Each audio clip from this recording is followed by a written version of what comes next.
This is the guy that inspired us to do the first impact bond in Norway.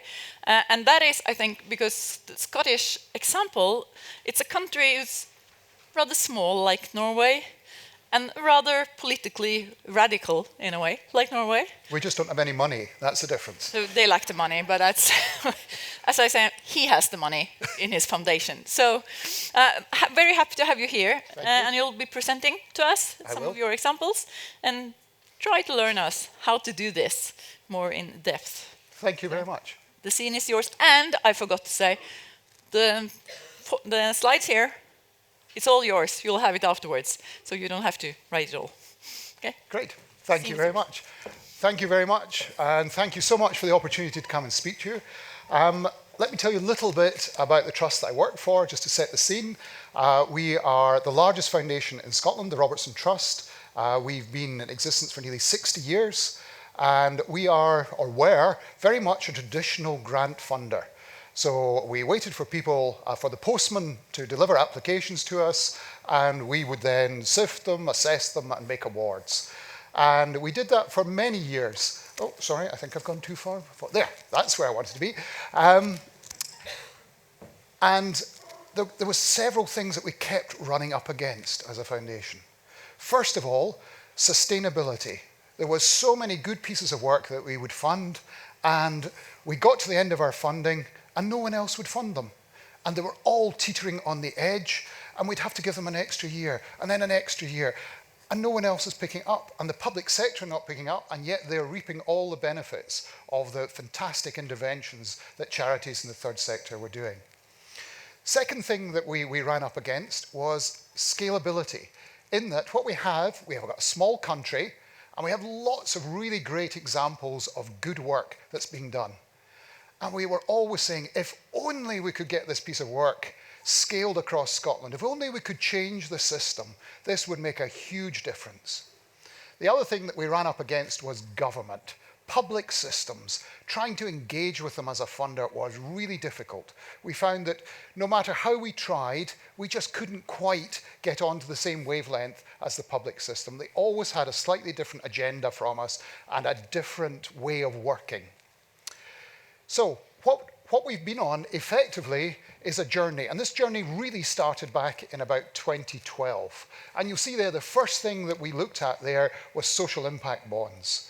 Because what we were concerned about was we've got to do things differently, and we've got to do them differently in Scotland because we realise that these are big systems, the money's limited, but the problems are huge. How do we try and engage with that?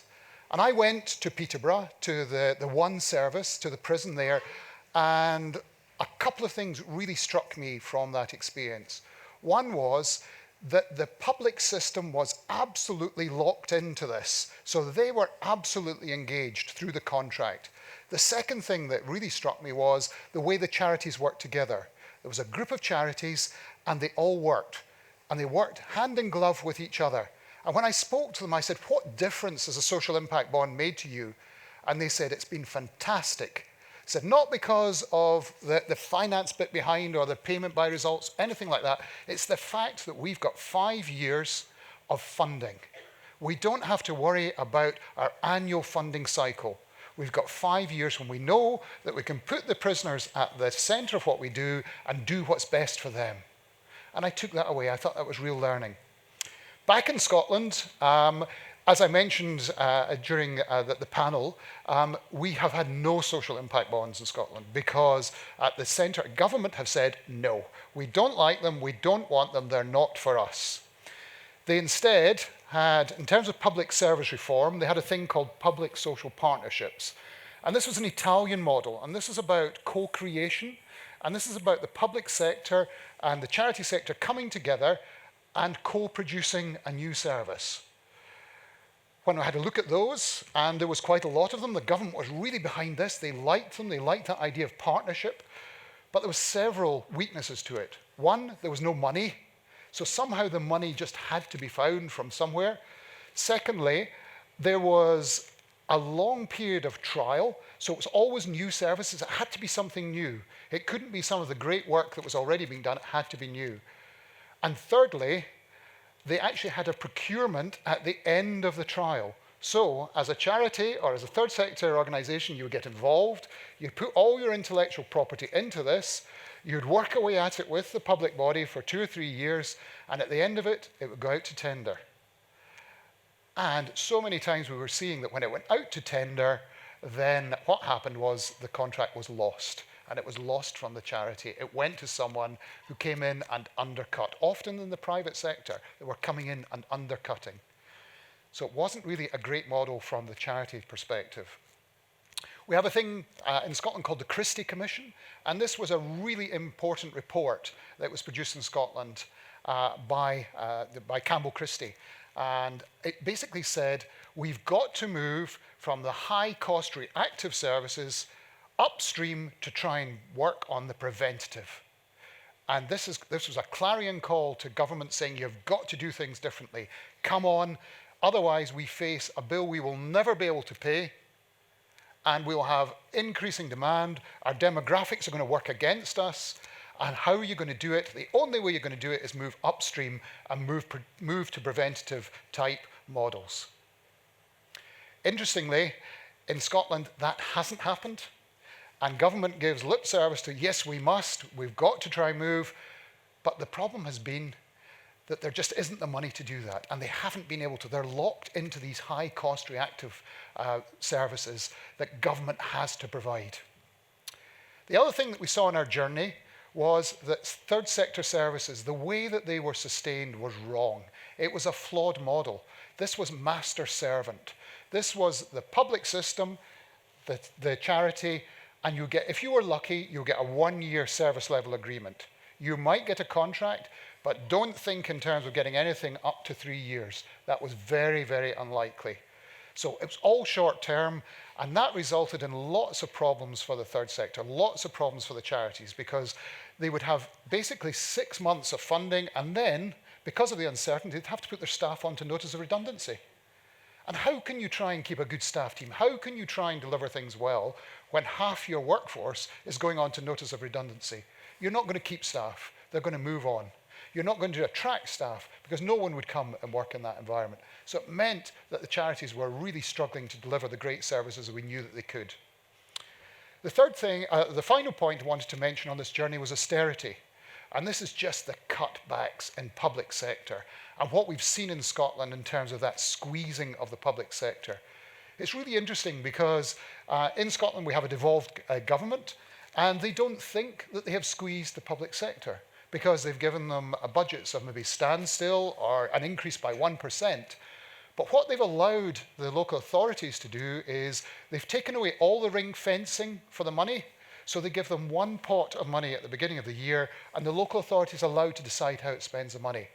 And the local authorities have made a commitment to their staff that there will be no involuntary redundancies.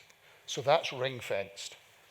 The big spending pots are ring-fenced, so education is ring-fenced, social work, ring-fenced. The one bit that isn't ring-fenced within the local authorities is the charity budgets and the third sector. And what we've seen is disproportionate amount of cuts coming through onto that funding for that sector. So for example, we've seen a standstill budget for the local authority, and that translates into some of the charities receiving 20% cuts in their annual funding.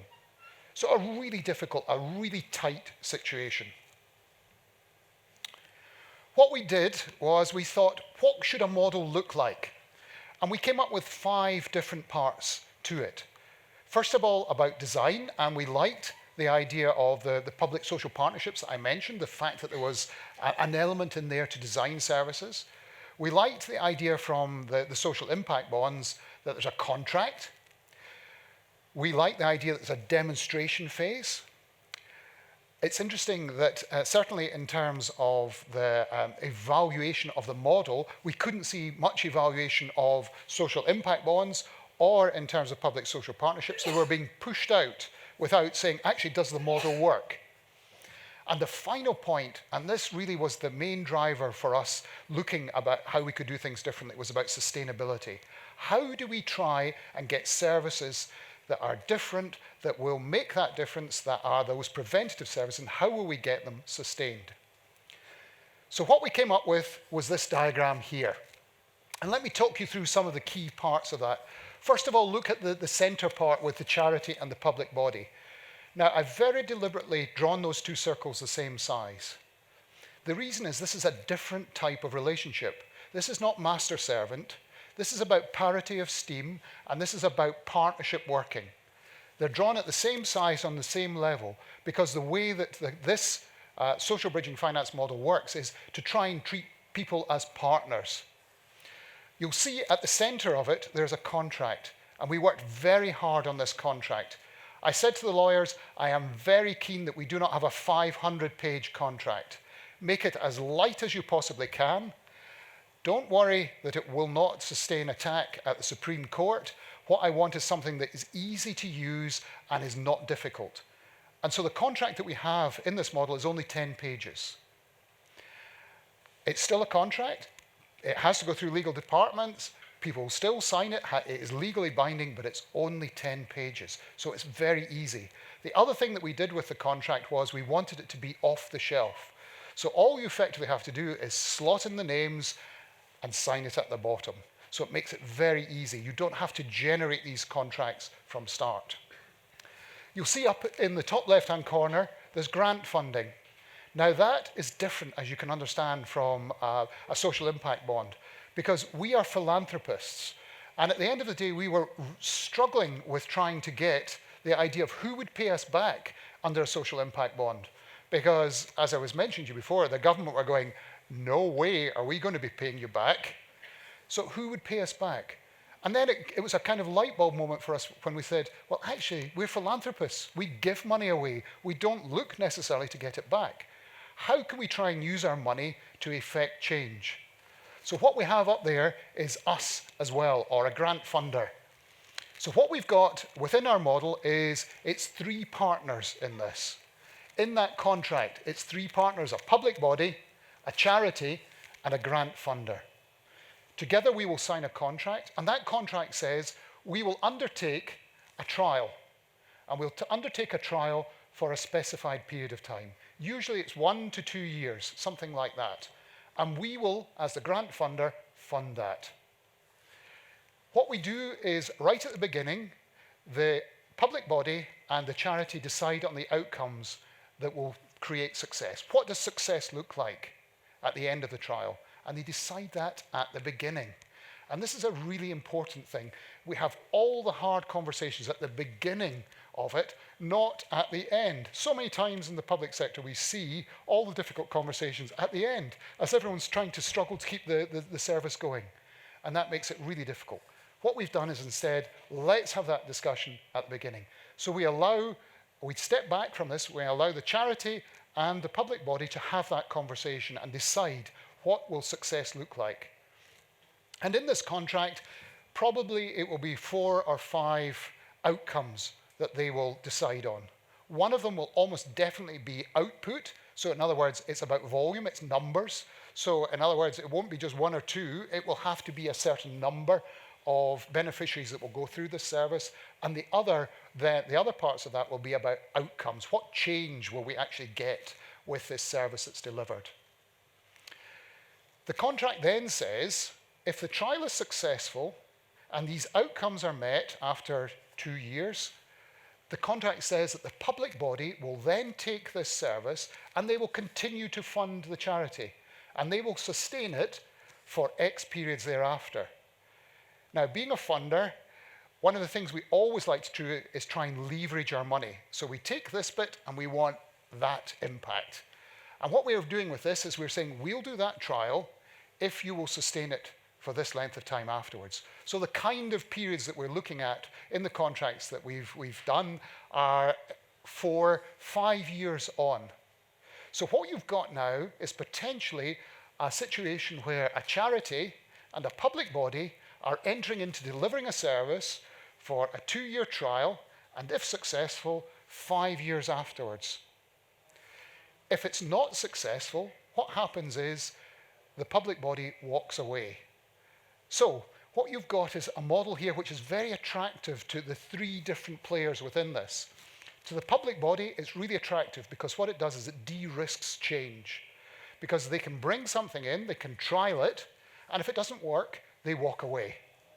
If it does work, they're on the hook to then sustain it for a defined period thereafter. And they've done their sums beforehand. The finance department have worked out what's the implications of that, so they know that if those outcomes are met, it's exactly where they want to be. So it's a great opportunity for them to move from these high-cost preventative, these high-cost reactive services that they're having to deliver to those low-cost preventative at no risk. It's great for the charity as well, because suddenly you're moving from this idea of a one-year hand-to-mouth existence to suddenly knowing that if you can continue to deliver the outcomes, you've got potentially 7 years of funding. That changes completely the dynamic in terms of the charity and the way that they operate. For the grant funder, it's really attractive, because what we're saying is we're happy to take a risk. If it doesn't work, we understand, no heads will roll, we'll take the learning and we'll walk away. But if it does work, we know that it will be sustained, and we know that it will be sustained for a good number of years into the future. A couple of other things I'd want to highlight to you on that diagram. First of all is the project board. Now that's something that we found was incredibly useful. That board sits above the level of the project. So it's the example that I'll show you later, is that we've had a chief executive of a charity, one of the directors from a local authority, myself from the funder, and we sit there, and effectively, if there's problems, we can sort them out. But we don't get involved in the day-to-day. And it really helps because it means that people then don't go up their silos if there's an issue. It means that these issues can be resolved early. The other thing which is really important is about procurement. And what we did with this is we've used, as you can see there, we're saying procure at the start, and we've used certain exemptions around procurement. First of all, there's the de minimis threshold of 750,000 euros. So we've used that exemption sometimes. Another exemption is around R&D, and we've used that. And the other thing that we've actually done is some of the projects that we've run, they've actually gone through a procurement process. And as you can imagine, this is a very unusual beast to put out to procurement. And it's been relatively straightforward because very few people will want to come in and actually do something like this because it's such an unusual combination. But those are the three ways, but they're all done at the beginning. So that's done, it's dealt with, and it's out of the way before the project even starts. So the first one that we did was a project called MCR Pathways. And MCR Pathways is a brilliant project. It was started by a chap who was a very successful businessman. He was a company doctor in London, and he was a turnaround specialist. He took PLCs that were failing, and he turned them round. And he did it 18 times, he made his fortune, and then he came back to Glasgow where he'd grown up, and he went to the council and said, look, I've got money, I want to make a difference. Seemingly his last turnaround was in care homes for young people. And what he did was he turned around the company, because it was losing money. It had 18 care homes and residential schools for young people, and turned it around from loss-making to highly profitable. But what he noticed was it made no difference to the young people.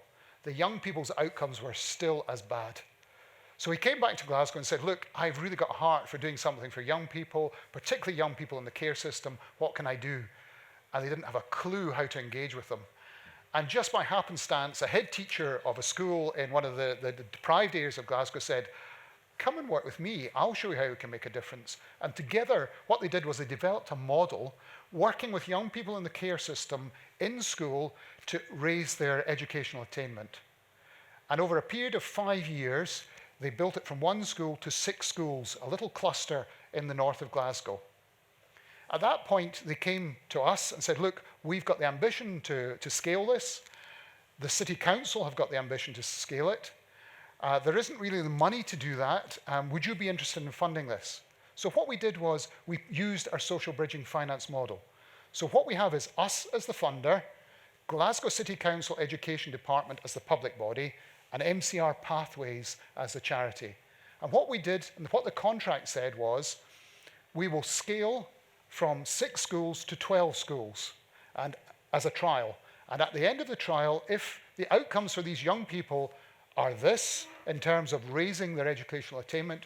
We will then, and this is Glasgow City Council, they will then commit to roll that from 12 schools to 29 schools right across Glasgow. And what they said was, we will sustain it for a further 5 years. So that was the contract. Trial period was 3 years, off we set. After 18 months, what happened was the Director of Education came and said, I want to stop the trial. Not because it isn't working, but it's over-delivering. This is exactly where I need to be, and I would be remiss if I didn't implement this. I want to now scale to 29 schools, and I'm not going to sustain it for 5 years. I'm actually going to change my system and embed my business as usual to include MCR pathways. So as you can imagine, as a funder, that's exactly where we're trying to be. We're trying to get systems change. So we went from 6 schools to 12 schools to 29. And then what happened was the Secretary for Education, the Minister for Education in the Scottish Government saw it, and he said, we've got to do this. And they've now taken those 29 schools and they're rolling to 200 schools across Scotland, and they're taking MCR pathways and scaling it right across the system, the educational system in Scotland. We have 15,000 young people in the care system in Scotland, and MCR will be, within the next couple of years, we'll be able to reach every one of those. So it's a major system change. I put up there the quote. Maureen McKenna is the Director of Education at Glasgow City Council, and what she said was, without social bridging finance, without this model, this would not have happened. Because that 18 months, what it did was it gave her the ability to go and speak to her elected members and say, this is where we need to be. If it doesn't work, there's no impact on our public budgets. If it does work, it's exactly what we want. And she was able to do that and get them on side while the project was working. And of course, the rest is history in terms of how they've got on board and how it's now moved out. And of course, I'm absolutely delighted that FERD, who came across to see what we've done, they have now taken it and they're looking to explore how they can do it in Oslo. I can see I'm running out of time. I wanted to tell you quickly about Dundee as well, that Dundee had the highest schools exclusion in Scotland. And what happened there was we did social bridging finance, and we brought a group of youth workers, and they were embedded in the school in an inclusion unit. Because prior to that, the young people were excluded to a central unit, which must have been horrible, because all 8 secondary schools in the city sent all their problem young people into this one unit. Instead, the inclusion unit, it worked with them, and it kept them in the school, and it changed Dundee from the highest exclusion area in Scotland to the lowest exclusion. And what it meant was that they were able to close the exclusion unit in the centre, and the savings they then invested in the inclusion units in the 8 high schools. They couldn't have done it without that bridging finance to allow them to run the high-cost reactive model and the new thing at the same time. Where are we now? We're moving forward with it. We're actually evaluating all these projects in terms of the actual model, not the efficacy of the service, so not about the actual delivery of it, but about social bridging finance and what difference has social bridging finance made. The first one is, again, back in Dundee, and that's a model which is actually working with chaotic women, or women who are in chaotic situations and have had multiple children taken at birth. And this is about helping them to try and control their own fertility. The second one is Children First, and that's young people who are, as you know, there's an epidemic in the West of young people with mental health issues. And what this project does is it co-locates a children and families worker in a GP surgery. And we've invested £1 million in this one to try and cut the number of young people that are being referred into the mental health system. The third one that I wanted to mention was another funder that's taken it, and he's using it basically to try and cut, again, the number of young people. It's a school-based service, and it's cutting the number of young people being referred into the mental health system. We've got others. I mentioned FERD there. We also have a project about to start in Jersey, again, using the pause model, which I mentioned in Dundee. So that was a whistle-stop tour around what we're doing in Scotland. I hope it's whetted your appetite, and I'd be very happy to answer any questions.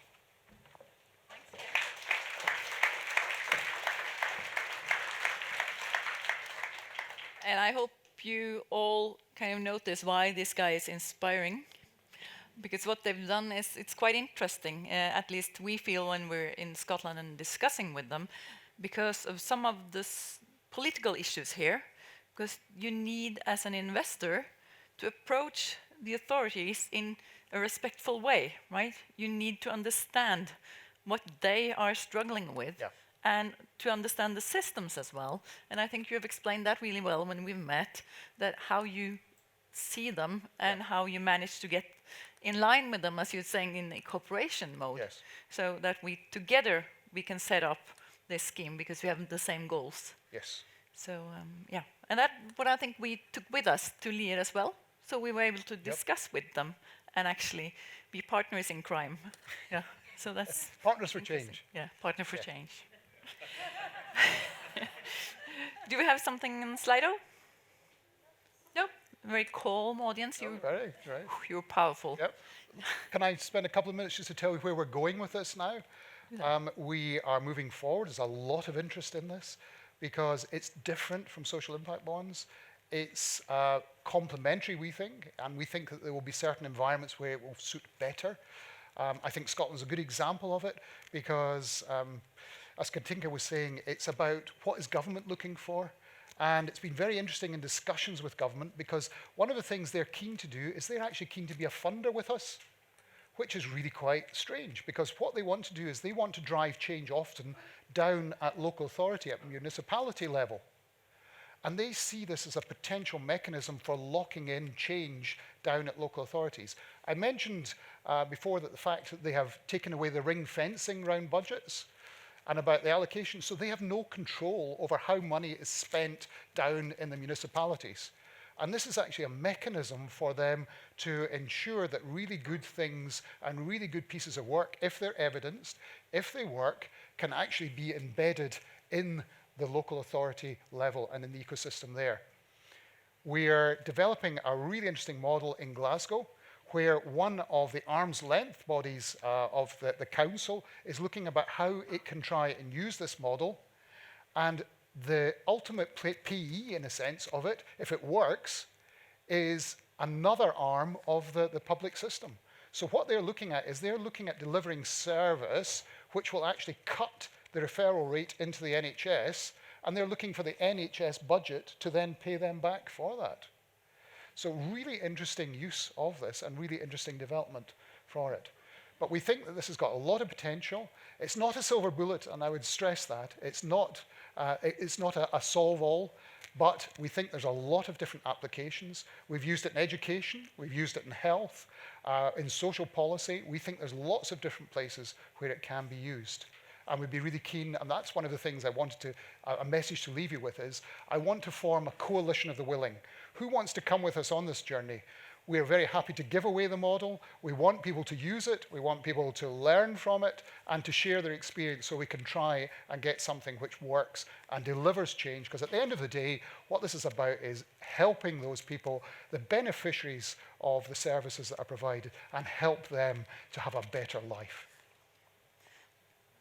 And instead of ending on that positive note, I would like you to reflect on one thing, because what we've seen so far is that when we approach with this model as well, you need the bureaucrats out there to actually feel kind of the pain for the people who's not getting the right services, because you need to be on the same level in that you want the change. Yeah.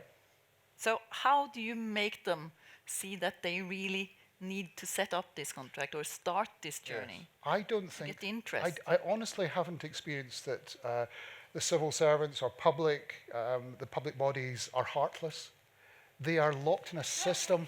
They are locked in a system that doesn't give them that ability to do what they want to do. No one joined the civil service. No one joined government to be hard and to deny people. They would join because they had a vision for making change. And what happens is the system prevents them. There isn't money in the system. They try to do things. They're stymied this way. They're stymied that way. How do you get change? And of course, the other thing that's been layered on top of that in the UK is the whole austerity thing, where budgets are cut and everything is cut back to the bone. So as a civil servant or as a government employee, they're wrestling with this. because they know that they have no budget, and yet they see the demand increasing, and I haven't come across that. What they're looking for is a mechanism, a way to try and do that good with the resources that they've got. That's great. I think, and that's, as we said previously, that's one of the differences in Scotland and Norway. That is actually the amount of money that you find in the different public sectors. And it makes actually for a difference in how you approach the public sector in Norway, which is something we can discuss in late hours. Do you have other questions? Just a quick. I can get sound on this one. Yeah, just a quick question. Where can you read more about social bridging financing? I have a leaflet down at the front. Take it away, please. It gives the contact details. We've got a lot on our website. The other thing is we're more than happy to share the contract. We even have a guide on how to do this, to take you through step by step if you're interested. It's all there to share with you, so just please get in touch. There's plenty of cards down here. Take one and get in touch. And we have to say that there is work behind scenes on getting a municipality to take on the MCR pathways way of thinking and doing things. So we're on that, but we'll see. Takes time. It does, yeah. But it pays off, hopefully. I would say that one of the things that I can send also, and another encouraging message is, it doesn't take too long with this model. This model is relatively straightforward. A lot of these things that you've seen, for example, those three that were up at the end there, they probably took between 3 to 6 months. So not very long to get going. When there's a will, and the other thing is it's about partnership, and I think because there's a feeling of partnership, it meant that there isn't that distrust. And it's been really good, and they've been easy to do. And actually, the more we do, the faster it gets, because of what we're finding is that public bodies speak to each other, and they know someone in the legal department and that other one, so they go and speak to them, and they say, yeah, it's okay, you can get through that, and you can do it this way, you can do that.